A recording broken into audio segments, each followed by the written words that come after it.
جب قسمت کا دھارا پلٹتا ہے تو تاجر فقیر بن جاتا ہے اور جنگل میں چھوڑی گئی لڑکی شہزادی۔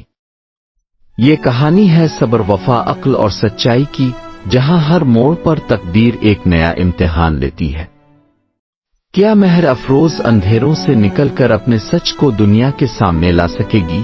ایک باپ کا غلط فیصلہ، ایک بھائی کی وفاداری، ایک معلم کی دھوکہ دہی اور ایک بیٹی کا بے مثال صبر۔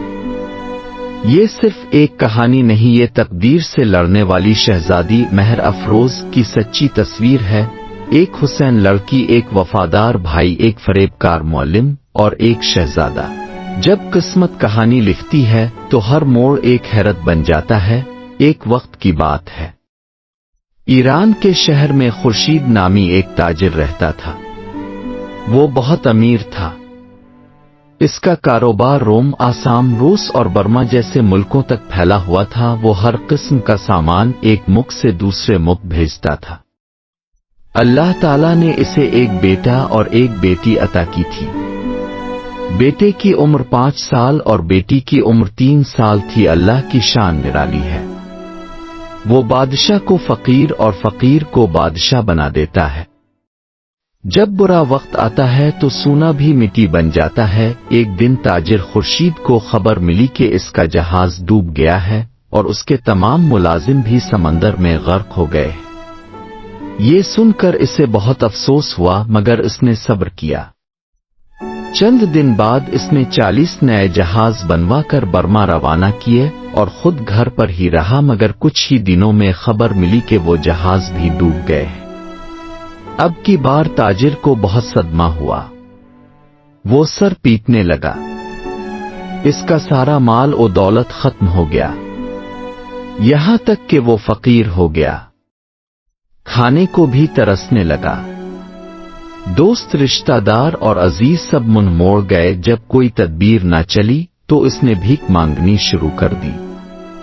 جو کچھ ملتا خود بھی کھاتا اور بچوں کو بھی کھلاتا اور اللہ کا شکر ادا کرتا۔ چند دن یوں ہی گزر گئے۔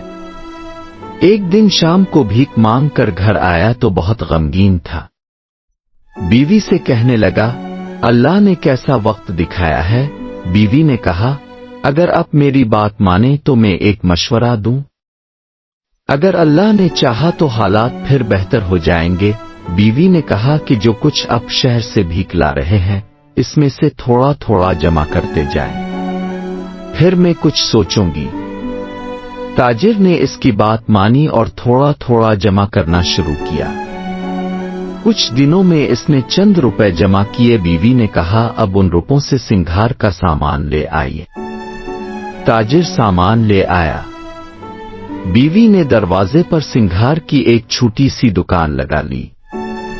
تاجر پھر بھی بھیک مانگتا رہا۔ دھیرے دھیرے دکان سے نفع ہونے لگا۔ بیوی نے کہا، اب آپ بھیک مانگنا چھوڑ دیں اور بازار میں ایک دکان کرائے پر لے کر کاروبار کریں۔ اللہ کی مہربانی ہوئی، تاجر کا کاروبار خوب چمک اٹھا۔ وہ پھر سے امیر ہو گیا۔ اس نے ایران میں ایک شاندار محل بنوایا، مدرسے قائم کیے، ایک خوبصورت مسافر خانہ بنوایا اور اپنی بیٹی مہر افروز اور بیٹے جانثار کو تعلیم کے لیے ایک معلم کے حوالے کیا۔ بیٹی مہر افروز نہایت حسین و نیک سیرت تھی، ہر وقت نماز، روزہ اور قرآن کی تلاوت میں مشغول رہتی۔ معلم اس کی خوبصورتی سے متاثر ہو کر بدنیت ہو گیا۔ ایک دن جب تاجر اپنے بیٹے جانثار کے ساتھ تجارت کے لیے سفر پر روانہ ہوا تو اس نے معلم کو سب کا نگران مقرر کیا اور بیٹی کو کہا کہ معلم کی بات ماننا۔ تاجر کے جانے کے بعد معلم نے مہر افروز کو فریب سے ورغلانے کی کوشش کی، مگر مہر افروز نے نہایت ہوشیاری اور حکمت سے اس کا مقابلہ کیا اور منصوبہ بنا کر پہرے دار سے مدد لی۔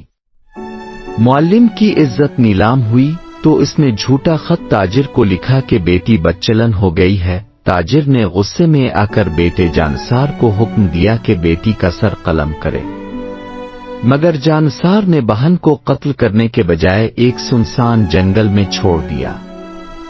وہاں مہر افروز نے 5 سال تنہائی میں گزارے، جنگلی پھل کھا کر زندہ رہی۔ ایک دن ایک شہزادہ فروخت شکار کے دوران بھٹک کر وہاں آیا۔ اس نے مہر افروز کو دیکھا، اس کی مظلومیت پر رحم آیا، ساتھ لے گیا اور بعد میں نکاح کر لیا۔ دونوں کو 2 بیٹے ہوئے۔ ایک دن مہر افروز نے خواب میں اپنے والدین کو دیکھا اور وطن جانے کی خواہش ظاہر کی۔ شوہر نے وکیل، وزیر کے ساتھ بھیج دیا۔ راستے میں وزیر کی نیت خراب ہو گئی۔ جب مہر افروز نے اس کی بات نہ مانی تو اس نے اس کے دونوں بیٹے قتل کر دیے، مگر مہر افروز نے ہوشیاری سے جان بچائی اور رات کے اندھیرے میں فرار ہو گئی۔ وہ کئی مصیبتیں جھیلتی ہوئی ایران واپس پہنچی، مردوں کا بھیس بدل کر مبارک کے نام سے اپنے ہی والد کے مسافر خانے میں ملازمت اختیار کی۔ ایک دن اس نے ساری کہانی قصے کی صورت میں سب کے سامنے سنائی، جس میں معلم، وزیر، بھیک مانگنے والا، باپ، بھائی، سب کی حقیقت کھل گئی۔ باپ، ماں اور بھائی نے بیٹی کو پہچان لیا، سب رو پڑے۔ تاجر نے اپنی غلطی مانی۔ کچھ دنوں بعد شہزادہ فروخ بھی وہاں پہنچ گیا اور بیوی سے ملا۔